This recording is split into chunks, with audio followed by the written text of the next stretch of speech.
உங்கள் எல்லோருக்கும் எனது இனிய மதிய வணக்கத்தை தெரிவித்துக் கொள்கின்றேன். எல்லாரும் நல்லா சாப்பிட்டீங்களா?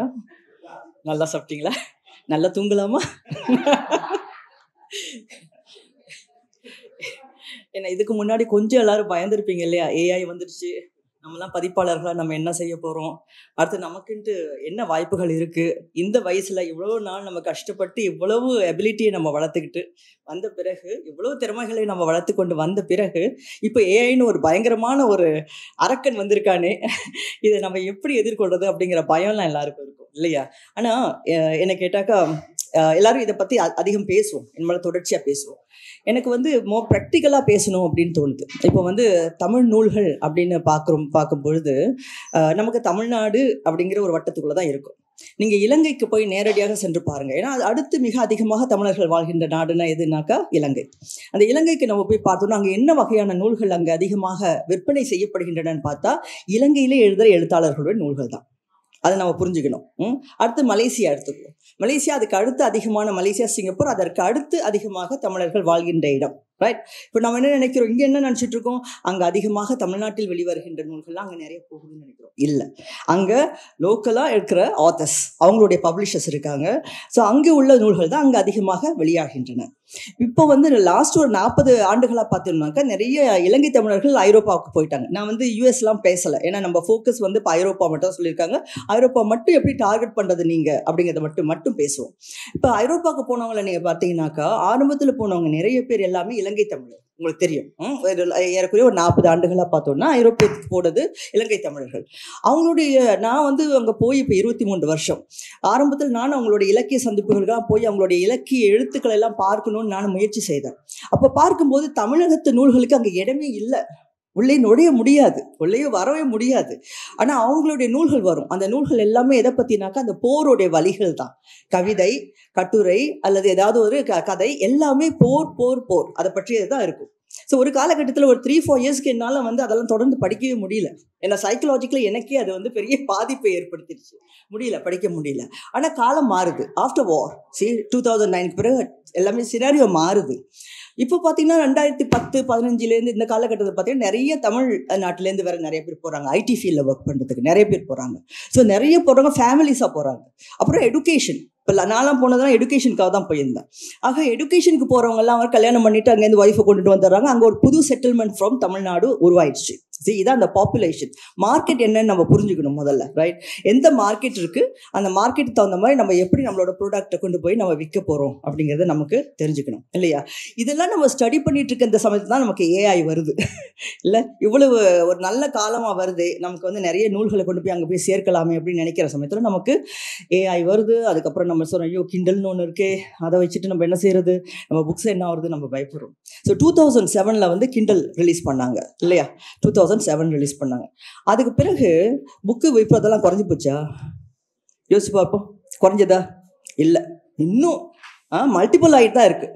இப்போ ப்ரொடியூஸ் பண்ணிகிட்டே தான் இருக்காங்க. எந்த நாட்டுக்கு நீங்கள் போனாலும் சரி, நான் இப்போ ட்ராவல் பண்ணுற எல்லா நாட்டில் புக் ஷாப்ஸ்லேயும், மெயின் டவுன்லேருந்து ஏர்போர்ட்லேருந்து எல்லா இடத்துலையும் நான் பார்ப்பேன். ஒவ்வொரு பெரிய ஏர்போர்ட்லேயுமே ஒரு 3-4 கடைகளாவது இருக்கும். ஒவ்வொரு மெயின் டவுன்லேயும் நம்ம பார்க்கலாம், நிறைய புக் ஷாப்ஸ் இருக்கும். அந்தந்த லாங்குவேஜ், இப்போ இட்டாலியில், ரோமில், மிலானில் எங்கேயாவது நம்ம போனோம்னா அங்கே புக் ஷாப்ஸ் இருக்கும். ஃபுல்லாக நிறைய டைட்டில்ஸ் இருக்கும். ரைட்டா? ஸோ இந்த மாதிரி ஒவ்வொரு கண்ட்ரீஸ்லையுமே, எல்லா சிட்டிஸ்லையும் சரி, வில்லேஜஸ்லையும் புக் ஷாப்ஸ் இருக்குது. நீங்கள் பார்த்துருப்பீங்க இல்லையா? நம்ம லியோன்பர்க் டவுன்லேயே கூட புக் ஷாப்ஸ் இருக்குது. ஒவ்வொரு இடத்துலையும், வில்லேஜ்லேயும் சரி, பெரிய டவுன்லேயும் புக் ஷாப்ஸ் வச்சுருக்கிறாங்க.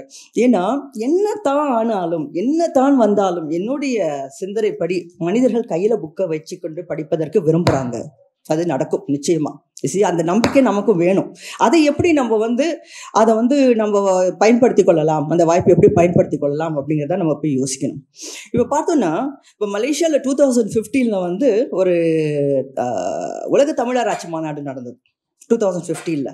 அப்போ நடந்தபோது அந்த மாநாட்டுக்கு வந்து ஒரு கார்னரில் புக் ஷாப்ஸ் போட்டிருந்தாங்க மலேசியாவில். ஸோ என்னென்ன மாதிரி புத்தகங்கள்லாம் விற்கிறாங்கன்னு பார்த்தேன். இங்கேருந்து தமிழ்நாட்டிலேருந்து போனவர்கள், வேடியப்பெல்லாம் வரலன்னு நினைக்கிறேன், நீங்களும் வரலன்னு நினைக்கிறேன். 2015 என்ன மாதிரி நீங்கள் வந்திருந்தீங்களா? என்ன மாதிரி புத்தகங்கள்லாம்? ஜோதிடம், சிறு குழந்தைகள், சமையல் நூல்கள், அப்புறம் சின்ன சின்ன கதைகள், நாவல்கள். இதுதான், இந்த டைட்டில்ஸ் தான் இருந்தது. அப்போது எனக்கு என்ன தோன்றியதுன்னா, இங்கே இருக்கிற பதிப்பாளர்கள் இன்னும் அந்த முயற்சி என்ன எடுக்கலையோ அப்படிங்கிறத நான் நேரடியாகவே இப்போ சொல்கிறேன் உங்களுக்கு. இன்னும் எடுக்கலை. ஸோ அங்கே உள்ள அமைப்புகளோட, தமிழ் அமைப்புகளோட சேர்ந்தோ, அரசியல் அமைப்புகளோட சேர்ந்தோ அந்த முயற்சிகளை எடுக்காததுனால அங்கே வந்து போன நூல்கள் எல்லாம் ஜோதிடம், சமையல் குறிப்புகள், குழந்தைகளுக்கான புத்தகங்கள், நாவல்கள், இந்த 4 டைட்டில்குள்ளேயே அடங்கிடுச்சு. இதை தவிர வேற இல்லை. ஆக இப்போ பதிப்பாளர்கள் என்ன செய்யணும், நூல் எழுதுறவங்க என்ன செய்யணுங்கிற மாதிரி நம்ம கொஞ்சம் யோசிக்கணும். இப்போ ஐரோப்பாவை எடுத்துக்கொண்டால் என்ன செய்யலாம் அப்படின்னு பார்க்கும்போது அங்கே இருக்கிற லிமிட்டேஷன்ஸையும் நம்ம கொஞ்சம் யோசிக்கணும். அங்கே என்ன பிரச்சனை இருக்குது. இப்போ இங்கே வந்து நமக்கு இல்லாத பல பிரச்சனைகள் ஐரோப்பாவில் இருக்கும். உதாரணமாக அந்த கஸ்டம்ஸ் இது டேக்ஸ் வந்து ரொம்ப பெரிய ஒரு விஷயம். இப்போ நீங்கள் வந்து ஒரு பேக் நிறைய புத்தகத்தை அனுப்புறீங்கன்னாக்கா ஒரே மாதிரி புத்தகங்கள் ஒரு 200 புக்கு அனுப்புறீங்கன்னா அது உங்களுக்கு நிறைய டேக்ஸ் அது மேலே ஏறிடும். ரைட். இப்போ நீங்கள் அதை யோசித்து பார்க்கணும். நம்ம வந்து அனுப்புகிற நூல்கள் எந்த மாதிரியான நூல்கள், எவ்வளோ நூல்கள் நம்ம அனுப்புகிறோம். ஸோ நம்ம வந்து அந்த ஒரு புத்தக கடை மாதிரி வச்சு செய்ய போகிறோமா, இல்லை நம்மளோட நூல்களை மார்க்கெட் பண்ண போகிறோமா, தமிழர்களுக்கு ரீச் பண்ண வைக்க போகிறோமா அப்படிங்கிறத முதல்ல நம்ம யோசிக்கணும். சரி, அப்படி நம்ம யோசிக்கும் போது மற்ற மெத்தட்ஸ்லாம் உங்களுக்கு சொல்கிறேன். இப்போ முதல்ல வந்து நம்மளுடைய பல நூல்களை நம்ம கொண்டு போய் சேர்த்து அதை வந்து நம்ம மார்க்கெட் பண்ண விரும்புகிறோம் அப்படின்னு நினச்சோன்னாக்கா நம்ம செய்ய வேண்டிய முதல் பணி என்னன்னாக்கா, அங்கே லோக்கலாக இருக்கிற தமிழ் மன்றங்கள், தமிழ் சங்கங்கள், இந்த மாதிரி தமிழ் பள்ளிகள், இதெல்லாம் நம்ம தொடர்பு கொள்ளணும். சில ஹோம்ஒர்க் பண்ணி தான் ஆகணும் இல்லையா? ஏன்னா அங்கே ஏறக்குறைய இப்போ ஜெர்மனி எடுத்துக்கிட்டிங்கனாலே ஏறக்குறைய உங்களுக்கு ஒரு 180க்கும் மேற்பட்ட தமிழ்ச்சங்கங்கள் இருக்குது. 180 அதுக்கு மேலே இருக்குது. இப்போ இங்கிலாந்து எடுத்துக்கிட்டாலும் உங்களுக்கு நிறைய தமிழ்ச்சங்கங்கள் இருக்குது. அடுத்து கோயில்கள் இருக்குது. இதெல்லாம் தமிழர்கள் மீட்டிங் பாயிண்ட். இப்போ நம்ம நினைக்கிறோம் கோயில் எதுக்கு, ஒரு அறிவு சார்ந்த இடம் நமக்கு வேணும்னா எதுக்கு நம்ம கோயிலில் போய் புத்தகத்தை வைக்கணும் அப்படின்னு நினைக்கலாம். ஆனால் வெளிநாட்டுக்கு போன பிறகு நம்ம எல்லாரும் தமிழர்கள் ஒன்று கூடுற இடம்னா எதா இருக்குது? கோயிலாக இருக்குது, இல்லாட்டியும் ஒரு ஷாப், இல்லாட்டியும் ஒரு ஏஷியன் ஷாப் இல்லையா? ஏஷியன் ஷாப்பாக இருக்குது, அப்படி இல்லைன்னா தமிழ் சங்கங்களாக இருக்குது, தமிழ் பள்ளிகளாக இருக்குது. இதை தான் நம்ம மாற்றி யோசிக்கணும். கொஞ்சம் இதே பேட்டர்னில் நம்ம யோசிக்கக்கூடாது. ஸோ இந்த மாதிரி இந்த 3 விஷயத்தை மட்டும் மையப்படுத்தி எந்தெந்த ஊரில் பெரிய கோயில் இருக்குது, எந்தெந்த இடத்துல தமிழ் கடைகள் இருக்குது. இப்போ ஸ்டுட்கார்ட் ரீஜன் எடுத்துக்கிட்டோன்னா அதில் ஒரு 3 தமிழ் கடைகள் இருக்கா, அதை பார்த்துக்கணும். அதுக்கு பிறகு அங்கே எத்தனை தமிழ் சங்கங்கள் இருக்குது, அங்கே எத்தனை தமிழ் பள்ளிகள் இருக்குது, அப்புறம் எத்தனை கோயில்கள் இருக்குது, இதை நம்ம நோட் பண்ணி எடுத்துக்கணும். ஒரு ஹோம்ஒர்க் பண்ணணும். ஸோ இதை எடுத்துட்ட பிறகு அதை எப்படி நம்ம அங்கே டிஸ்ட்ரிபியூட் பண்ண போகிறோம்? இப்போ ஒளியோ நானோ வேற ஒருத்தரோ அதை செய்ய முடியாது. சரி, இங்கே நமக்கு தேவையான ஒரு யூனிட் ஒன்று தேவை. தமிழ்நாட்டுக்கு ஒரு யூனிட் ஒன்று தேவை. அது இப்போது இல்லை. இப்போ பதிப்பாளர் சங்கமும் மற்றவங்களும் நீங்கள் எல்லாம் சேர்ந்து அதை பற்றி யோசிக்கலாம். எப்படின்னா ஒரு ஏஜென்சி ஒன்று கட்டாயமாக தேவை. அது வந்து ஐரோப்பாவுக்கு நூல்களை, அதாவது ஒவ்வொரு நாட்டுக்கும் நூல்களை அனுப்புகின்ற ஒவ்வொரு நாட்டுக்கும் உள்ள கஸ்டம்ஸ் விஷயங்கள் அதை பற்றி அறிஞ்சிருக்கணும் கண்டிப்பாக. ஏன்னா இதெல்லாம் தெரியாமல் நம்ம இந்த மாதிரி விஷயங்குள்ளே இறங்க முடியாது. கஸ்டம்ஸ்குள்ளே எப்படி நம்ம வந்து கொண்டு போய் சேர்க்கலாம், கஸ்டம்ஸ் டியூட்டி எந்த அளவுக்கு போனாக்கா டியூட்டி போடுவாங்க, அது எவ்வளோ வரும், சார்ஜஸ் வரும் நமக்கு அப்படிங்கிறது நிச்சயமாக நீங்கள் தெரிஞ்சிருக்கணும். அப்புறம் கிளியரன்ஸ் எடுத்துகிட்டு வர முடியுமா, அதை முடிச்சுட்டு நம்ம எடுத்துகிட்டு வர முடியுமா அப்படிங்கிறத நீங்கள் பார்த்துக்கணும். ஆக இது வந்து ஒரு பெர்ஸ்பெக்டிவ்ல நம்ம சொல்லலாம். இந்த மாதிரி நூல்களை கொண்டு போய் நம்ம இன்ட்ரோடியூஸ் பண்ணலாம். இப்போ உதாரணமாக நாங்கள் ஏப்ரலில் வந்து ஒரு சிறிய அறிமுகமாக ஒரு புத்தக கண்காட்சி இப்போ ஏற்பாடு பண்ணிட்டு இருக்கோம். சரி, இதே போல் நான் கடந்த ஆண்டு ஏப்ரலில் நார்வேல ஒரு புத்தக கண்காட்சி ஒன்று செய்தோம். ஸோ அது வந்து குறிப்பிட்ட சில நூல்களை மட்டும் இப்போ இவர்கிட்ட சொல்லி மொழிகிட்ட சொல்லி அப்புறம் எங்களுடைய பதிப்பகத்தின் சில நூல்களையும் வைத்து ஒரு தமிழ்ச்சங்க நிகழ்ச்சியில் நாங்கள் செய்தோம். புத்தகங்கள் எல்லாம் விட்டு தீர்ந்தது, எல்லாமே முடிந்தது. ஸோ அது வந்து கலந்து வந்தது புத்தகங்கள். அதை நாங்கள் விற்பனைக்குன்னு சொல்லி எடுக்கல, டிஹெச்எல்ல போட்டும் அது வந்துடுச்சு. இதுதான் ப்ராக்டிக்கல் வே. சரி, ப்ராக்டிக்கலாக செய்யலாம். இப்போ என்ன செய்யணும், அந்த ஏஜென்சி என்ன செய்யணும்னாக்கா ஒவ்வொரு தமிழ்ச்சங்கத்தை தொடர்பு கொண்டுட்டு ஒரு தமிழ்ச்சங்கத்துக்கு மேபி வேடியப்பனுடைய புத்தகங்கள், அவருடைய புத்தகங்கள், இவரோட புத்தகங்கள் 2 மட்டும் எடுக்கிறது. சில புத்தகங்கள் எடுத்து அதை மட்டும் மார்க்கெட் பண்ணி அதை முடிச்சிடுறது இல்லையா? அதுக்கு பிறகு அடுத்த ஒரு தமிழ்ச்சங்கத்துக்கு வேற ஒருத்தர் மட்டும் நம்ம எடுத்து அனுப்புறது அப்படிங்கிற மாதிரி வெவ்வேறு பதிப்பகங்கள் இந்த கூட்டமைப்புக்குள்ள வர விரும்புகின்ற பதிப்பாளர்களுடைய எந்தெந்த நூல்கள் அங்கே மார்க்கெட் பண்ண முடியும் அப்படின்னு நினைக்கிறாங்களோ அந்த நூல்களை நீங்கள் அங்கே டிஸ்ட்ரிபியூட் பண்ணுறதுக்கான வேலைகளை செய்யணும். ரைட். அப்போ இது வந்து ஒரு ஏஜென்சி இருந்தால்தான் முடியும். மற்றபடி நம்ம வந்து ஒரு சமூக அமைப்பு மாதிரி, சமூக நடவடிக்கை மாதிரி, ஒரு என்ஜிஓ மாதிரி இதை பண்ணவே முடியாது. சரி, அது நிச்சயமாக நடக்கிறதுக்கு வாய்ப்பு இல்லை. ஸோ இந்த மாதிரியான ஒரு இனிஷியேட்டிவ் எடுத்தால்தான் நம்மளுடைய தமிழ் நூல்கள் அங்கே போய் சேரும். ஒன்று. ரெண்டாவது என்னன்னாக்கா, இப்போ நீங்கள் பாருங்கள், இந்த ஃபர்ஸ்ட் ஜெனரேஷன் பார்த்தோன்னா தமிழ் நல்லா படிக்கிறாங்க. அவங்களுக்கு தமிழ் நூல்கள் நன்றாக படிக்க முடியும், வாங்க முடியும், அவங்களால வாசித்து சந்தோஷமாக அவங்களால படிக்க முடியும். இந்த செகண்ட் ஜெனரேஷனுக்கு போனோன்னா நம்ம என்ன லாங்குவேஜில் போகிறது? நம்ம எல்லாரும் என்ன நினைக்கிறோம், ஆங்கில மொழியில் தான் அப்படின்னு நினைக்கிறோம். ஆனால் இப்போ ஐரோப்பாவை எடுத்துக்கிட்டாக்கா நமக்கு அயர்லாண்ட் அண்ட் யூகே தவிர மற்ற எல்லா நாடுகளையும் இங்கிலீஷ் ஒரு மொழி இல்லை. அது வந்து ஒரு செகண்ட் லாங்குவேஜ் தான், ரைட்டா? ஸோ இட்டாலியன் லாங்குவேஜில் வந்து நம்ம புத்தகத்தை கொடுத்தா தான் இட்டாலியில் வளர்கிற ஒரு தமிழ் குழந்தைக்கு அந்த நூல் போய் சென்று அடையும். சரி, அது வந்து ரெண்டாவது பரிணாமமாக நம்ம பார்க்க வேண்டிய ஒரு தேவை இருக்குது. இப்போ என்னுடைய ஒரு நூல் நான் எழுதியிருக்கிறேன்னா நான் என்ன நினைக்கலான்னா, நான் ஆங்கிலத்தில் கொண்டு வந்துடுறேன், ட்ரான்ஸ்லேட் இன்டு இங்கிலீஷ் அப்படின்னு நான் நினைக்கிறேன். அது வந்து வேர்ல்டு வைடு போய் சேர்ந்துரும்னு நான் நினைக்கிறேன். இல்லை, அது ஒரு ஃபால்ஸ் இமேஜினேஷன் தான். அது போய் எல்லா இடத்தையும் சேராது. மேபி அமெரிக்காவில் சேரலாம், ஏஷியன் கண்ட்ரீஸில் சேரலாம், இப்போ இங்கிலீஷ் ஸ்பீக்கிங் கண்ட்ரீஸில் போய் சேரலாம். ஆனால் ஐரோப்பாவில் இருக்கின்ற எண்ணற்ற மொழிகள் இருக்குது, ஸ்லோவாக்கியன் லாங்குவேஜ் இருக்குது, ரொமேனியன் லாங்குவேஜ் இருக்குது, அதில் நம்ம டிரான்ஸ்லேட் பண்ண வேண்டிய ஒரு தேவை இருக்குது. இதுக்குள்ளே வேணால் நம்மளுடைய ஏஐ டெக்னாலஜியை நம்ம கொண்டு வரலாம். சரி, இதை எப்படி நம்ம பயன்படுத்தி கொள்ளலாம் அப்படிங்கிற வகையில் நம்ம அதை யோசிக்க ஆரம்பிக்கலாம். ஆக நமக்கு ஏஐ வந்து எல்லா வகையிலுமே வந்து பெரிய ஒரு நெகட்டிவிட்டியை கொண்டு வந்துடுமோ அப்படின்னு நம்ம பயப்படுறோம். சில நேரத்தில் பயப்படுறோம், நமக்கு நிச்சயமாக பயப்படுறோம். இப்போ பாருங்கள், 1455 வந்து நம்ம யோஹானஸ் குட்டன்பர்க் வந்து பிரிண்டிங் ப்ரெஸ் இன்ட்ரோடியூஸ் பண்ணார், ரைட்? அது குளோனில் தான் இன்ட்ரோடியூஸ் பண்ணார். அது வரைக்கும் நம்ம என்ன பண்ணிட்டு இருந்தோம்? ஓலைச்சுவடியில் அச்சு வச்சு நம்ம எழுதிட்டு இருந்தோம், ரைட்? எழுதிட்டு இருந்தோம், அச்சாணி வச்சு எழுதிட்டு இருந்தோம். நிறைய எக்ஸ்பர்ட்ஸ் இருந்தாங்க, ஸ்கிரைபர்ஸ்ன்னு சொல்லுவாங்க, அவங்கள எழுத்தர் அப்படின்னு சொல்லுவாங்க. ஆனால் அச்சு இயந்திரம் வந்த பிறகு, இங்கே வந்த பிறகு அவங்கெல்லாம் என்ன ஆனாங்க? ஒன்று, பாதி பேர் மறைஞ்சு போனாங்க, ஒரு சில பேர் அடாப்ட் பண்ணிக்கிட்டாங்க. அந்த சேஞ்சஸ் வரும்போது நம்ம அடாப்ட் பண்ணிக்கணும். அப்போது இது வந்தது, அப்போ அச்சு இயந்திரம் வந்தது. இதுதான் இந்த காலத்தில் லாஸ்ட் ஒரு 600 இயர்ஸில் நீங்கள் பார்த்தீங்கன்னாலே இந்த history will teachers the lesson, என்ன நம்ம செய்யலாம் அப்படின்ட்டுன்னு. ஸோ இதுக்குள்ளே நம்ம பார்த்தோன்னா இப்போ கம்ப்யூட்டர் வந்தது. ஸோ ஈஸியாக டைப்லாம் பண்ணுறோம், முன்னாடி டைப் செட் பண்ணிட்டு இருந்தாங்க, இப்போ வந்து அழகாக கம்ப்யூட்டர்லேயும் நம்ம டைப் பண்ணி நம்மளால் பண்ண முடியுது. ஸோ இப்போ அடுத்ததாக வந்துட்டு இருக்க இந்த நியூ டெக்னாலஜி எப்படி நம்ம பயன்படுத்தி கொள்ளலாம் அப்படிங்கிறத நம்ம எந்தெந்த வகையில் யூஸ் பண்ணலாம் அப்படின்னு நம்ம பார்த்துக்கலாம். ப்ரூஃப் ரீடிங்க்கு அதை யூஸ் பண்ணலாம், ரைட்? இப்போ வந்து எந்தெந்த வகையில் அதை அசஸ் பண்ணணும் நமக்கு, ஸோ அந்தந்த வகையில் நம்ம பயன்படுத்தி கொள்ளலாம். இப்போ ஜெர்மனிலாம் எடுத்துக்கிட்டிங்கனாக்கா, இந்த ஒரு கூட்ஸ் உள்ளே வருதுனாக்கா அதுக்குன்னு இருக்கிற டேக்ஸ் நம்ம சில நேரத்தில் பார்க்கும்போது அதோட ஓன் காஸ்ட் இருக்குது இல்லையா, அது வந்து ஒரு 20,000 வச்சுக்கோங்களேன். அப்போ நமக்கு டேக்ஸை பார்த்தோன்னா அதுவே 20,000 இருக்கும். சரி, அந்த அளவுக்கு இருக்கும். ஸோ இதெல்லாம் எப்படி நம்ம மேனிப்புலேட் பண்ணலாங்கிறதையும் நம்ம தெரிஞ்சுக்கணும். ஐயோ, நான் 100% கரெக்டாக இருப்பேன் அப்படின்னு நீங்கள் செஞ்சீங்கன்னாக்கா அந்த மாதிரி நாடுகளில் உங்களால் முடியாது. இப்போ நீங்கள் என்ன செய்யணும்னா, புத்தகங்கள்லாம் அடுக்கும்போது கூட, நீங்கள் புத்தகங்கள்லாம் டிஸ்ட்ரிபியூட் பண்ணி நீங்கள் கொடுக்கும்போது கூட நீங்கள் என்ன பண்ணணுன்னாக்கா பல நூல்கள் கலந்து வச்சா தான் நீங்கள் அந்த புத்தகங்களை பேக் பண்ணி அனுப்ப முடியும். Because they will open and check. Definitely, okay, புத்தகங்கள் நிச்சயமாக திறந்து பார்ப்பாங்க. ஏன்னா திறந்து பார்த்து என்னென்ன நூல்கள் வந்திருக்கு, நம்ம சேல்ஸுக்காக பண்ணுறோம், ஒரு ஆர்கனைசேஷன் கொடுக்க போகிறோம், கிஃப்டாக கொடுக்க போகிறோம். ஸோ இந்த மாதிரி நீங்கள் பேசிக்கொள்ளணும். அந்த யூனிட் இருப்பாங்க, தமிழ் மன்றங்கள் இருப்பாங்க. ஸோ அவங்கள்ட்ட என்ன சொல்லலாம், I am giving you this pack for ஒரு காம்படிஷனுக்கு அவர் கிஃப்டாக கொடுக்குறோம், ரைட்? இல்லாட்டி நம்ம வந்து ஒரு டொனேஷனாக நம்ம கொடுக்குறோம். ஸோ இந்த மாதிரி செய்யலாம். இது வந்து நம்ம ஓரளவு ஒரு சில நேரத்தில் செய்யலாம். பட் தொடர்ச்சியாக செய்யணும்னா என்ன செய்யுது இல்லையா? தொடர்ச்சியாக நம்ம செய்யணும். இப்போ முதல்ல ஆரம்பிக்கிறதுக்கு இந்த மாதிரி நம்ம சில விஷயங்கள் செய்யலாம். தொடர்ச்சியாக செய்யணும்னா நமக்கு இந்த ஏஜென்சி நான் சொன்னேன் இல்லையா, அந்த ஏஜென்சி மட்டும் இல்லாமல் நமக்கு அங்கேயே பெர்மனெண்ட்டாக யாராவது நமக்காக புத்தகங்களை எக்ஸிபிஷன் செய்கிறதுக்கு, எக்ஸிபிட் பண்ணுறதுக்கு நமக்கு சில பேர் வேணும். இப்போ ஒரு நண்பர் ஃபவுசன் ஒருத்தர் இருக்கிறார், அவர் செய்துட்ருக்கார். இப்போ அவர் வந்து யூரோப் முழுசும் போய் பல்வேறு நாடுகளில் கண்காட்சிகள் அப்படின்னு அந்த வகையில் அவர் செய்துட்ருக்கார். அது நம்ம யூட்டிலைஸ் பண்ணிக்கலாம். ஸோ அவர் மாதிரியான சோர்சஸ் நம்ம பண்ணிக்கலாம். ஆனால் ஒன்றுக்கு மேலே நமக்கு வேணும், ஏஜென்ட்ஸ் வேணும். ஏன்னா ஒரே ஆளையும் நம்ம வந்து சிங்கிள் பர்சனே நம்ம வந்து பண்ணிகிட்டு இருக்க முடியாது. என்ன எந்தாவது ஒரு ப்ராப்ளம்னு வந்ததுனாக்கா, இல்லை எவ்வளோ விலை ஏற்றி விற்கிறாங்கிறது நமக்கு ஒரு பெரிய பிரச்சனையாக இருக்கும். ஏன்னா நமக்கு போடுற காஸ்ட் வந்து 120க்கு நம்ம போடுறோம்னு வச்சுப்போமே, 120 ரூபீஸ் ஒரு புத்தகம் பண்ணி பார்த்தோம்னாக்கா நமக்கு ஏறக்குறைய எவ்வளோ யூரோவில் பார்த்தோம்னா 1.2 அவ்வளோதான் வருது, 1.2 யூரோஸ் தான் வருது. ஆனால் அங்கே போகும்போது 15 யூரோன்னு போணுச்சுன்னா அது பெரிய கஷ்டமாக இருக்கும் இல்லையே நமக்கு. ஏன்னா ஆனால் அவங்களுக்கும் ஒரு சில எக்ஸ்பென்சஸ் இருக்குது, நிறைய எக்ஸ்பென்சஸ் இருக்குது. ஸ்டோரேஜுக்கு இருக்குது, அவங்க ஸ்டோர் ரூமுக்கு பே பண்ணணும், அப்புறம் ஸ்டாஃப்ஸ்க்கு பே பண்ணணும், இந்த மாதிரி நிறைய விஷயங்கள் இருக்குது. ஸோ இதுதான் நம்ம என்ன பண்ணணும்னா, ஒரே ஒரு வழின்னு இல்லை நமக்கு, நம்ம இதை பற்றி உட்காந்து டிஸ்கஸ் பண்ணணும். அதுக்கான ஒரு பிளாட்ஃபார்ம் கூட இன்னும் எழும்பலை நான் நினைக்கிறேன். அதுக்கான பிளாட்ஃபார்ம் தான் நம்ம உருவாக்குறது தான் இந்த மாதிரியான ஒரு டிஸ்கஷன்.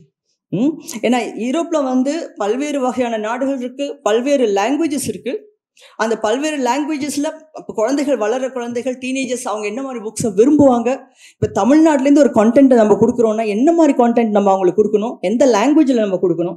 ஸோ இது எல்லாத்தையுமே நம்ம யோசிக்கணும்.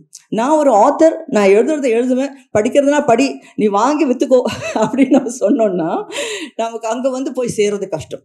நான் எழுதுவேன் ஆனால் மற்றவங்க வாங்கிக்கொள்ளணும் அப்படின்னு நினைக்க முடியாது. பிகாஸ் இப்போ நீங்கள் ஜெர்மனிலாம் வந்து பார்த்தீங்கன்னா, யூகேலாம் வந்து பாருங்கள், பெல்ஜியம்லாம் வந்து பாருங்கள், புக் ஷாப்ஸில் எல்லாரும் உட்காந்து படிப்பாங்க. இங்கே மல்டி ஸ்டாரி பில்டிங்ஸாக இருக்கும் புக் ஷாப்ஸ்லாம். அங்கேயே உட்காந்து ஹோல் டே உட்காந்து புத்தகத்தெல்லாம் படிப்பாங்க, படித்து தேர்ந்தெடுத்துட்டு வாங்கிட்டு போவாங்க. இந்த கல்ச்சர் இருக்குது இல்லை. ஸோ ஒரு புக் ஷாப்புக்குள்ளே போனீங்கன்னாக்கா உங்களுக்கு thousands and thousands ஆஃப் புக்ஸை நீங்கள் பார்க்கலாம். சரி, அப்புறம் நீங்கள் வந்து ஸ்டடி பண்ணணும். ஃபாரின் கண்ட்ரீஸில் வந்து நம்மளோட புக்ஸ் வந்து மார்க்கெட் பண்ணணும்.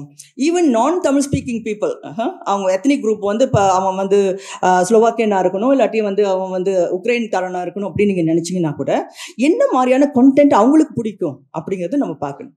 இப்போ நம்ம பொதுவாக பார்த்தோன்னா இப்போ இருக்கிற ட்ரெண்டில் நான் உங்களுக்கு சொல்கிறேன். ஏன்னா நான் நிறைய புக் ஷாப்ஸும் போய் பார்ப்பேன். என்னென்ன மாதிரி வந்து கவர் டிசைன்லாம் நான் பார்ப்பேன், எப்படிலாம் கவர் டிசைன் பண்ணுறாங்க, அதுக்கப்புறம் கண்டென்ட் எப்படி இருக்குது, பேப்பர் கிளாரிட்டி எப்படி இருக்குது, சரி அதெல்லாம் வேற நம்ம பார்ப்பேன்.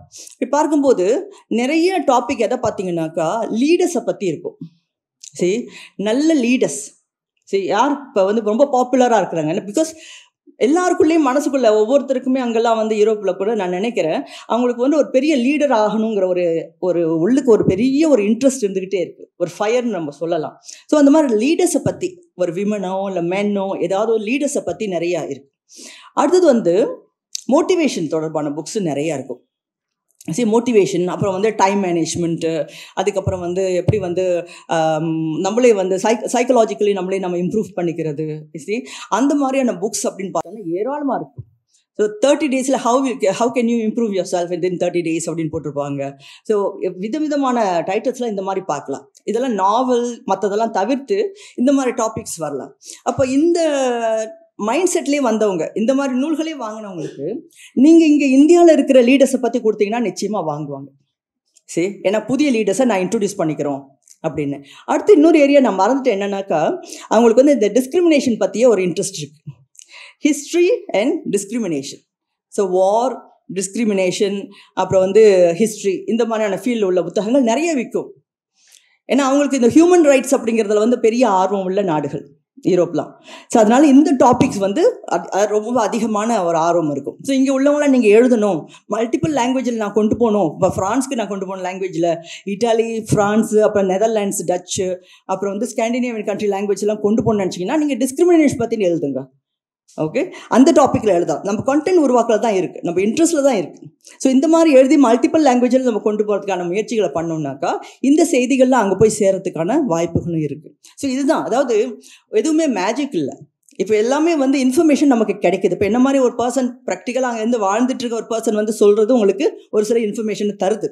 இதில் ஒரு கண்டினியூட்டி வேணும். மேபி ஒரு ஜூம் ஆக்டிவிட்டி தொடர்ச்சியாக வேணால் பண்ணலாம். எப்படி அந்த ஏஜென்சியை பண்ணுறது, நம்ம அதுக்கு பிறகு எப்படி ஒரு கான்டாக்ட் பர்சனை நம்ம பண்ணுறது, அங்கே ஒரு 5 கடைகளை முதல்ல எடுப்போமே, அந்த கடைகள்லேருந்து பேசுறது, நம்ம ஃபோன் காலில் பேசி அவங்களோட நீங்கள் பண்ணுவீங்களா, உங்களுக்கு நாங்கள் இவ்வளோ டிஸ்கவுண்ட் தரோம், அது மாதிரி நீங்கள் உங்களோட ஷாப்ஸில் வைக்க முடியுமா, இப்படிலாம் கேட்டு சில ஆக்டிவிட்டியை நீங்கள் பண்ணணும், புஷ் பண்ணணும். நீங்கள் பண்ணிட்டீங்கன்னா so people will B use to it. இப்போ கோயில் திருவிழா வருது பாருங்கள், அதுதான் ஜூலை மாதம் வந்துட்டால் கோயில் திருவிழாங்க எல்லா நாட்டிலையும் இருக்கும். இப்போ யூரோப் கண்ட்ரியில் எல்லா இடத்துலையும் நீங்கள் பார்க்குற காவடியிலேருந்து அலகு குத்துறதுலேருந்து எல்லாமே நடக்கும். அந்த இடத்துல நீங்கள் வந்து சேலைக்கடை போட்டிருக்க இடத்துல நீங்கள் புத்தக கடையும் வைக்கலாம். ரைட். ஸோ இதுக்கான முயற்சி யாரும் பண்ணலை இது வரைக்கும். இப்போ நானும் மொழியும் பேசிகிட்டே இருந்தோம். பேசிட்டு அப்போ என்னுடைய இந்த அயலக தமிழர் நாள் விழாவில் கூட 3 வருஷமாக இந்த டாப்பிக்கை நான் சொல்லிகிட்டே இருக்கேன். அரசும் வந்து உதவினால் இதுக்கு சிறப்பாக இருக்கும். அதாவது ஒரு கண்டெய்னரில் புக்ஸை அனுப்புறதுக்கு சில மாதிரியான ஒவ்வொரு கண்ட்ரி தொடர்பான ஒவ்வொரு நாடு தொடர்பான சில லிமிட்டேஷன்ஸ் இருக்குது, சில ரூல்ஸ் இருக்குது, ரெகுலேஷன்ஸ் இருக்குது. அதில் ஃப்ரீ பண்ணி கொடுக்க முடியுமா? இதெல்லாம் நாலேஜ். இது வந்து எந்த மாதிரியான கூட்ஸ், இதை வச்சு நம்ம எந்த மாதிரியான ஒரு வருமானம் தேட போகிறோம், அதை பேசணும். நம்ம பேசாத வரைக்கும் நடக்காது, எதுவுமே நடக்காது. இப்போ நம்ம பேசணுன்னா அவங்களுக்கு புரியும், ஓகே இந்தியாவிலேருந்து வருது, இதெல்லாம் வந்து ஒரு நாலேஜ் தொடர்பான விஷயங்கள் அப்படின்ட்டு நமக்கு அவங்களுக்கு வந்து பேசி அவர் புரிஞ்சுக்கொள்றதுக்கான ஒரு வாய்ப்புகள் இருக்குது. அதனால ஆப்பர்ச்சுனிட்டிஸ் நிறையா இருக்குது. நீங்கள் கேள்வி கேளுங்க, நானும் அடுத்து நான் சில சொல்கிறேன், ஷேர் பண்ணுறேன் உங்களோட. இப்போ வந்து பேப்பர் காஸ்ட் அங்கே அதிகம். ஆமாம், அதாவது நாங்களும் அதை யோசிச்சிருக்கோம். அதாவது நீங்கள் வந்து பிடிஎஃப் எடுத்துக்கிட்டு இங்கே நம்ம பிஓடி பண்ணுறோம் இல்லையா, அந்த மாதிரி பிஓடி பண்ணுறாமல் நீங்கள் கவர் டிசைனையும் அந்த பிடிஎஃபையும் எடுத்துக்கொண்டு போய் நீங்கள் பண்ணிங்கனாக்கா உங்களுக்கு இங்கே வந்து ஒரு 200 ரூபீஸ்க்கு வருதுனாக்கா அங்கே நீங்கள் விற்கிற போது நீங்கள் வந்து அநேகமாக ஒரு 3 யூரோக்கு நீங்கள் விற்கலாம். இங்கேருந்து எடுத்துகிட்டு போனீங்கன்னா ஒரு அடிஷ்னல் சார்ஜஸ்லாம் போட்டாலும் உங்களுக்கு 5 யூரோக்கு நீங்கள் விற்கலாம். ஆனால் அங்கேயும் நீங்கள் பிரிண்ட் பண்ணிங்கன்னா உங்களுக்கு 12 யூரோக்கிட்ட வந்துடும். ஏன்னா அங்கே பேப்பர் காஸ்ட் ஜாஸ்தி, அப்புறம் வந்து பப்ளிஷிங் ஹவுஸ் அவங்களுடைய மெயின்டெனன்ஸ்லேருந்து எல்லாத்தையுமே வந்து பிரிண்டிங் காஸ்ட்டும் அவங்களுக்கு ஜாஸ்தியாக இருக்கும். ஸோ அங்கே ஈஸிலி நீங்கள் எந்த கடைக்கு போனாலும் 10 யூரோக்கு குறைஞ்சி ஒரு புத்தகம் வாங்க முடியாது. அதெல்லாம் நம்ம தெரிஞ்சுட்டு எந்த அளவுக்கு நம்ம மார்க்கெட் பண்ண முடியும் அப்படிங்கிறத வந்து கொஞ்சம் நம்ம ஸ்டடி பண்ணணும் நிச்சயமாக. ஆனால் நான் சொன்னது போல் அந்த டாபிக்ஸை கொஞ்சம் வந்து நீங்கள் பண்ணுங்க. ஏன்னா இப்போதைக்கு நமக்கு டிரான்ஸ்லேஷன், இப்போ தமிழ்நாடு அரசு வந்து டிரான்ஸ்லேஷனுக்கு வந்து நிறைய சப்சிடைஸ் பண்ணுறாங்கன்னு நினைக்கிறேன். சில நிறைய வாய்ப்புகளை தராங்க. சரி, தமிழ் கிராண்ட் தராங்க. ஸோ அதை வந்து பயன்படுத்தி கொள்ளணுன்னாக்கா அவங்களுக்கு என்ன மாதிரியான புத்தக கண்டென்ட் தேவை அப்படிங்கிறது நமக்கு தெரியணும். அதான் நான் சொன்ன மாதிரி இந்த லீடர்ஸ் பற்றி மோட்டிவேஷன் கூட விட்டுருங்க, லீடர்ஸ். அதுக்கப்புறம் இப்போ நான் வேர்ல்டு வைடாக இருக்கிற டிஸ்கிரிமினேஷன் பற்றியோ, அப்புறம் ஹிஸ்ட்ரி பற்றியோ, இந்த மாதிரியான நூல்கள் அப்படிங்கிறது வந்து அவங்களுக்கு ரொம்ப அப்பீலிங்காக இருக்கும். ஸோ இதுதான் எனக்கு புரிஞ்ச வரைக்கும் நான் நினச்சேன் உங்களுக்கு நான் ஷேர் பண்ணிக்கொள்ள வேண்டியது. ஆனால் நீங்கள் யாரை காண்டாக்ட் பண்ணணும் அப்படிங்கிற போது நீங்கள் கட்டாயமாக உங்களுக்கு தமிழ் மன்றங்கள், தமிழ் சங்கங்கள் காண்டாக்ட் பண்ணணும். சரி, எப்படி நான் காண்டாக்ட் பண்ணுறது, அதை ஒரு கேள்வியாக நீங்கள் கேட்பீங்க. இப்போ அயலகத்துறை என்ன பண்ணியிருக்காங்கன்னா ஒரு டேட்டா பேஸ் ஒன்று கிரியேட் பண்ணியிருக்காங்க. தமிழ்நாடு அரசின் அயலகத்துறை ஒரு டேட்டா பேஸ் கிரியேட் பண்ணியிருக்காங்க. ஒவ்வொரு கண்ட்ரிலையுமே இருக்கிற தமிழ் சங்கங்கள் அதோட காண்டாக்ட் நம்பர்ஸ் இருக்குது. ரைட். இப்போ இந்த ஏஜென்சியை செட் பண்ணுறவங்க நீங்கள் என்ன பண்ணணுன்னாக்கா அந்த தமிழ் சங்கங்களை ஒவ்வொரு கண்ட்ரியாக நீங்கள் காண்டாக்ட் பண்ணுங்கள். ஸோ பண்ணிவிட்டு நீங்கள் செய்யலாம். அடுத்து வந்து இந்த எவ்ரி இயர் ஆனுவல் ப்ரோக்ராமாக நீங்கள்லாம் ஃப்ராங்க்ஃபர்ட் புக் ஃபேர் வரீங்கல்ல, அப்போ ஃப்ராங்க்ஃபர்ட் புக் ஃபேர் வரும்போது தொடர்ச்சியாக நீங்கள் சில இடங்களில் பண்ணுறதுக்கான முயற்சியும் பண்ணுங்கள். அதுவும் நம்ம பண்ணணும்.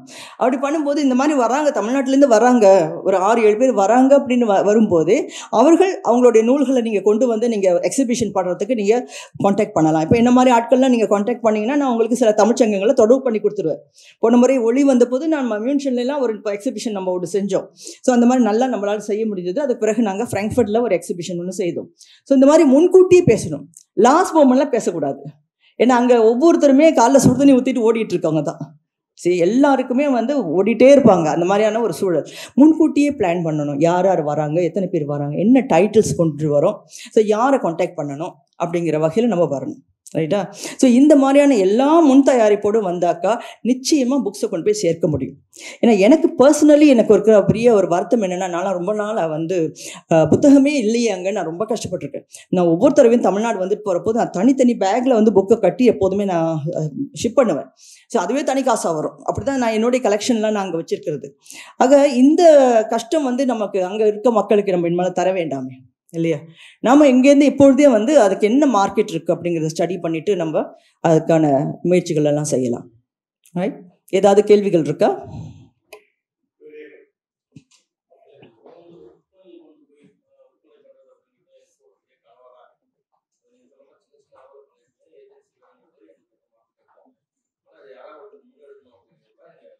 கண்டிப்பா இல்லை, அது என்ஜிஓவா பண்ண முடியாது, அது வருமானத்தோடு தான்.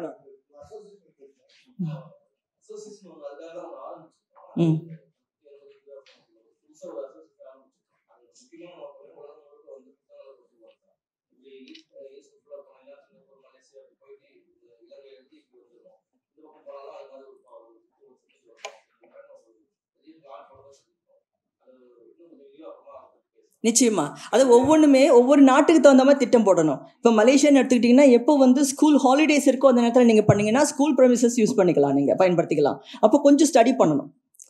அந்த மாதிரி சிங்கப்பூர்லேயும் நீங்கள் அந்த மாதிரி பயன்படலாம். அப்போ மேலே நார்த்தில் ஆரம்பிச்சிங்கன்னா நார்த்தில் பிறகு வந்து கேஎல்ல 1, அதுக்கப்புறம் சவுத்தில் ஜோஹர் வரைக்கும் போய் நீங்கள் 3 எக்ஸிபிஷன் போடலாம். அப்போ நடுவில் உள்ளவங்களாம் அங்கே வந்து உங்களோட எக்ஸிபிஷன் வரதுக்கான வாய்ப்புகள் அமையும். ஸோ இதெல்லாம் கொஞ்சம் ஸ்ட்ராட்டஜிலாம் நீங்கள் பிளான் பண்ணணும். ஓகே. ஓகே.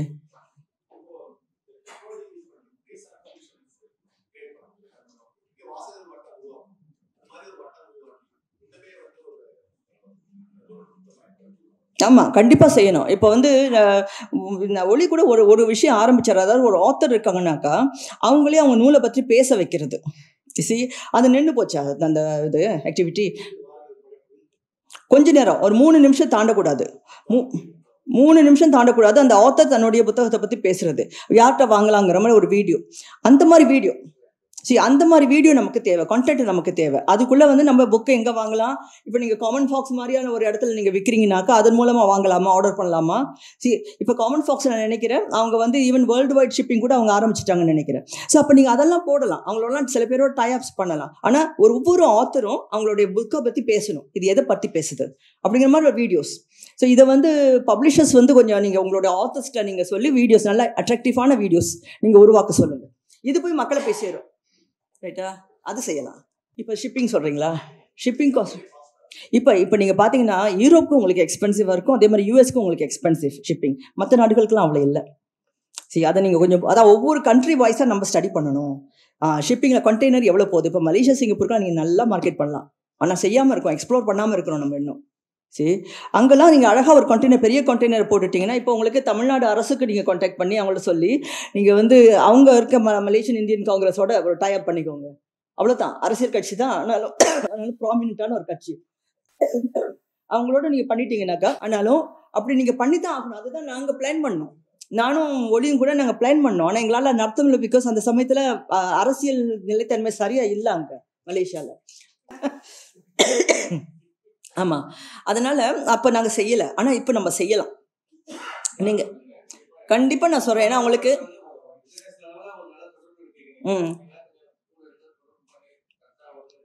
ஃபஸ்ட்டு மலேசியா செய்யுங்க, ஆனால் பேரலி யூரோப்புக்கு ஸ்டார்ட் பண்ணிடுங்க.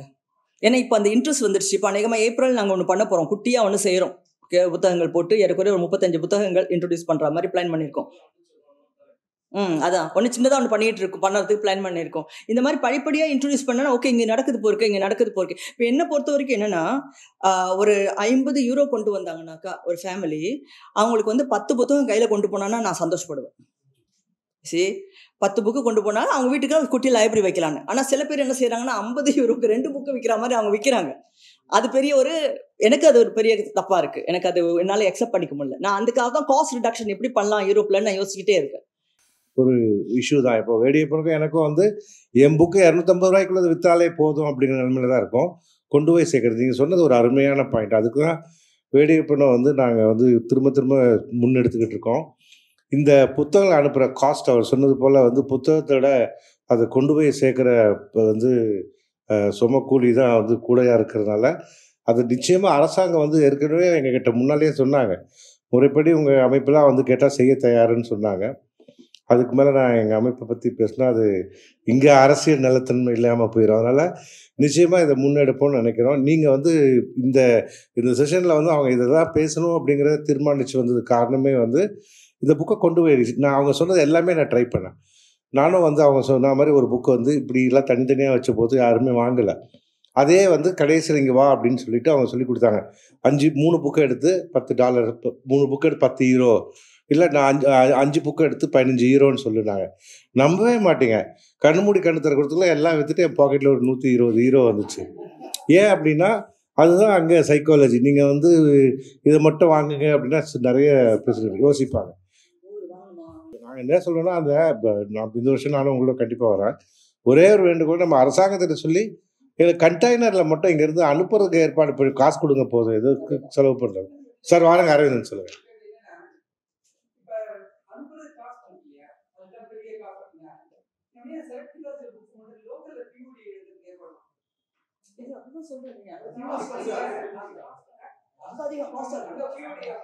இல்லை அது செய்கிறோம். இப்போ நாங்கள் வந்து அமெரிக்காவில் வந்து ஒரு புக்கை போன ஃபெட்னாக்கு முன்னால் பண்ணோம். அது வாங்கக்கூடியது ஒன்று இருக்காங்க. அது ஒரு மார்க்கெட். ஆக்சுவலாக ஃபெட்னால என்ன பண்ணோம்னா அந்த புக்கை லான்ச் பண்ணிட்டு அதோட QR கோட் அங்கே வச்சிட்டோம்.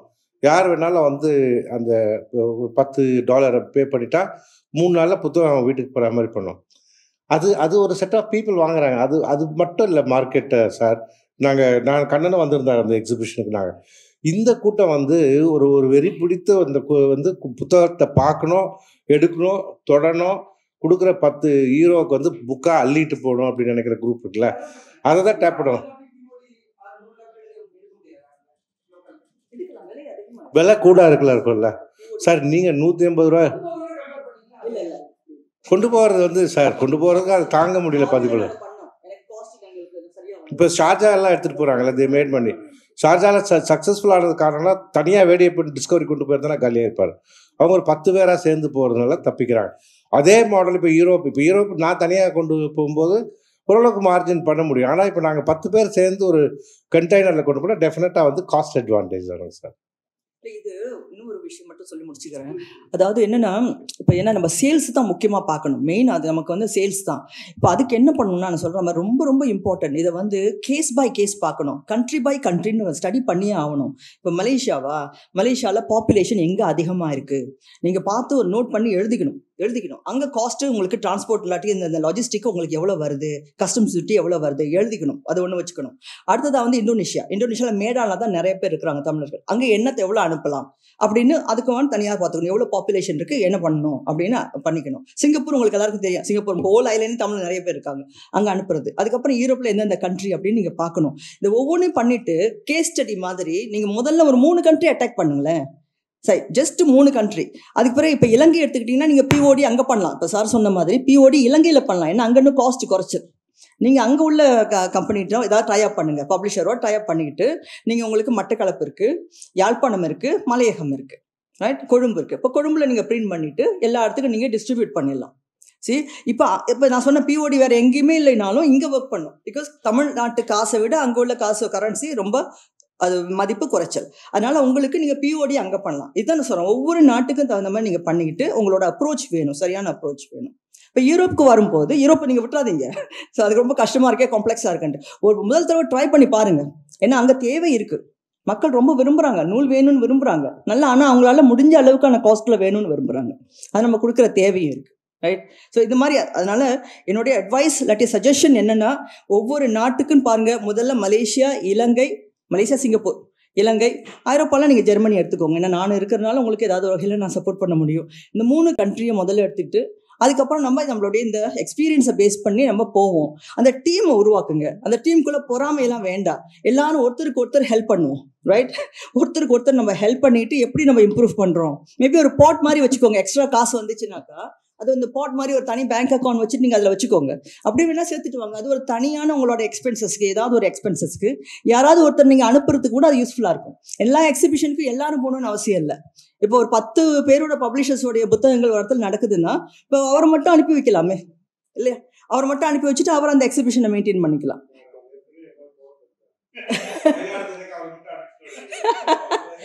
இல்லை, இந்த மாதிரி ரொட்டேஷன்ல சரி இவரை மட்டும் அனுப்பி விடுங்க, அவர் அனுப்பி விடுங்க.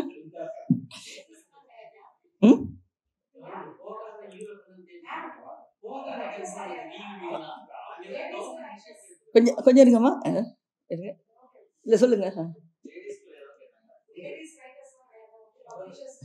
இல்லை நீங்கள் எழுத்தாளரா பப்ளிஷர்? எழுத்தாளருக்கு நான் சொன்னேனே என்னென்ன மாதிரியான டைட்டில் ரொம்ப அப்பீலிங்காக இருக்கும்ன்ட்டு இல்லையா? ஸோ ஏன்னா அதுதான் நான் முதல்ல மெயினாக சொன்னது உங்களுக்கு. நம்மளோட ஃபோக்கஸ் எதில் இருக்கணும் அப்படின்னு பார்க்கும்போது நமக்கு வந்து அந்த கண்டென்ட் இஸ் இம்பார்ட்டன்ட். எந்த கண்டென்ட் அவங்க விரும்புகிறாங்க, எல்லோரும் எடுத்து வச்சு படிக்கிறது என்ன அப்படின்னு நம்ம பார்த்தோன்னா இந்த மாதிரியான லீடர்ஸ் பற்றி, ஸோ ஹிஸ்ட்ரியை பற்றி, ஸோ நடந்த இஷ்யூஸ், டிஸ்கிரிமினேஷன்ஸு, இந்த மாதிரி நிறைய நூல்கள் இருக்குது. பொலிட்டிக்கல் விஷயங்கள். இப்போ நீங்கள் பார்த்தீங்கன்னா ஜெர்மனிலேயே நாசியை பற்றி ஒரு கார்னர்லேயே அவ்வளோ புக்ஸ் இருக்கும். They will analyze that again and again in different perspective பண்ணிட்டு இருப்பாங்க. ஸோ நிறைய இந்த மாதிரியான ஹிஸ்டாரிக்கல் இஷ்யூஸை வந்து நிறைய அனலைஸ் பண்ணிட்டு இருப்பாங்க. அந்த மாதிரியான ஒரு ஷார்ப்பாக டெப்த்தாக போகிற நாலேஜ் இன்ட்ரெஸ்ட் நமக்கு இருக்கான்னு தெரியல. நம்ம எல்லாம் மேம்போக்கான விஷயங்களை ரொம்ப இருக்கிறோம். சரி மேலேயே தான் இருக்கிறோம்.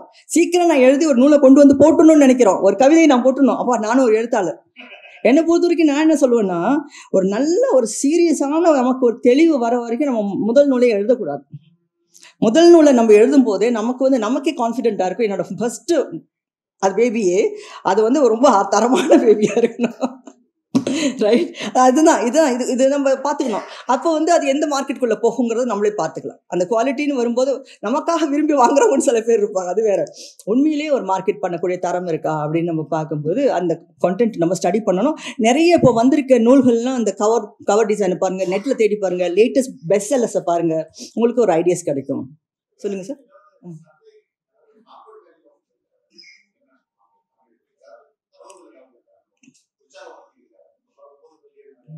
எனக்கு தெரிஞ்சு இல்லை, நானும் செஞ்சதில்லை, அதை பார்த்ததில்ல. நம்ம உருவாக்கலாம். எனக்கு என்ன தோணுதுனாக்கா, இந்த ஃபீல்டு நம்ம இன்னும் நிறைய செய்யலை. இப்போ இந்த டீம்லாம் நிறைய செய்கிறதே பெரிய பயனியரிங் டாஸ்க் மாதிரி எனக்கு தெரியுது. சரி, எனக்கு வந்து நம்ம ஒரு டீம் ஒன்று பண்ணணும். நீங்கள் உங்களோட தனி ஆர்கனைசேஷன் அதை விடுங்க, தனியாக ஒன்று பண்ணுங்க. ஆ ம் ஆனால் நான் ஒன்று சொல்கிறேன், மார்க்கெட் இருக்குது. இப்போ சைனா எப்படி எல்லாத்துலேயும் முன்னுக்கு வருது. சரி, இப்போ நீங்கள் பார்த்தீங்கன்னாக்கா 2020க்கான ஸ்டடி பார்த்தீங்கன்னா வேர்ல்டு வைடாக வந்து மிக அதிகமான புக் பப்ளிஷ் பண்ண சைனாவில் தான். எப்படி எதனால் வருது அங்கே? ஸோ மார்க்கெட் இருக்குது, மக்கள் பாப்புலேஷன் இருந்துச்சுனாக்கே நமக்கு மார்க்கெட் இருக்குன்னு அர்த்தம். அதை எப்படி நம்ம மார்க்கெட் பண்ணுறதுங்கிறத பொறுத்து தான் நம்மளோட ப்ராடக்ட் வந்து சேல்ஸ் ஆகும். அவ்வளோதான். நம்மக்கிட்ட திறமை இருக்கா, அதுதான். ஓகே, நம்மளால முடியுமா? அதான் இந்த மாதிரி உங்களுக்கு நிறைய இன்ஃபர்மேஷன் சொல்கிறோம்ல. ஸோ இதை நீங்கள் செய்யணும் நம்ம. ஓகே, அடுத்தவங்க செஞ்சு கொடுப்பாங்க, நம்ம வெயிட் பண்ண முடியாது. ஓகே, பீப்புள் லைக் மீ, இன்னும் சில பேர் இருக்கிறாங்க, வெளிநாட்டில் இருக்கிறாங்க. அவங்களாம் சொல்கிற இன்புட் எடுத்துக்கிட்டு you must set up a small team. அந்த டீமை ஒரு ஃப்ரீலான்சிங் டீமாக பண்ணாதீங்க, பெய்ட் ஸ்டாஃபாக வச்சுட்டு செய்யுங்க. ரைட்டா? ஏன்னா அப்போ தான் ஒரு கமிட்மெண்ட் வரும். இந்த ஒரு ரிப்போர்ட் பண்ணுறதுக்கோ எல்லாத்துக்குமே நமக்கு ஒரு கமிட்மெண்ட் ஒன்று வரும்.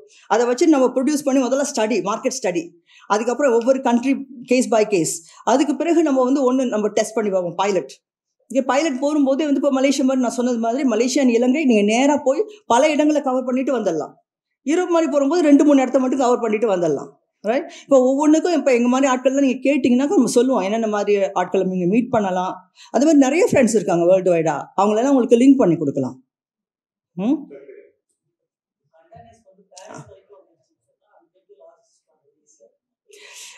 இல்லை, ஷிப்பு இதுக்கே வருது, ஜெர்மனிக்கு வருது, யூகேக்கு வருது, ஃப்ரான்ஸ்லையா? அப்படியா? ஓகே. முடியும். ஏன்னா யூரோப்புக்குள்ளே வந்து உங்களுக்கு கேட்லாம் இல்லை, உங்களுக்கு பார்டர் இல்லை, அதனால முடியும். நீங்கள் ஒரு புத்தகம் இருந்ததுன்னா இப்போ அது அந்த பப்ளிஷர்ட்டேருந்து நீங்கள் அடுத்த பப்ளிஷருக்கு போயிடலாம், வேறு பப்ளிஷருக்கு போகலாம். ஏன்னா நீங்கள் தானே ஆத்தர், உங்களோட டிசிஷன் தானே. யாரும் வந்து உங்களுக்கு ISBN கொடுக்கறதுக்கு ரெடியாக இருக்கிறாங்களோ நீங்கள் அவங்கள்ட்ட போயிடுங்க. ஏன்னா ISBN இஸ் அ மஸ்ட். ஏன்னா இப்போ வெளிநாடுகள்லாம் பொறுத்த வரைக்கும் books is a serious business. Okay, so புக்ஸ்லாம் வந்து சாதாரண விஷயம் இல்லை, என்டர்டெயின்மெண்ட் இல்லை, it's a serious business. Because people will be referencing that for their studies and research. அதனால கண்டிப்பாக உங்களுக்கு ISBN வேணும். அது ஒரு சிம்பிள் மேட்டர். ஒரு 10 பக்கத்து புக்காக இருந்தால் கூட பரவாயில்ல, ஆனால் அது வந்து உங்களுக்கு ஃபார்மலாக இருக்கணும். அடுத்த பப்ளிஷர்கிட்ட போயிடுங்க. இது ஒருத்தர் இருக்காரு, அங்கே ஒருத்தர் இருக்காரு.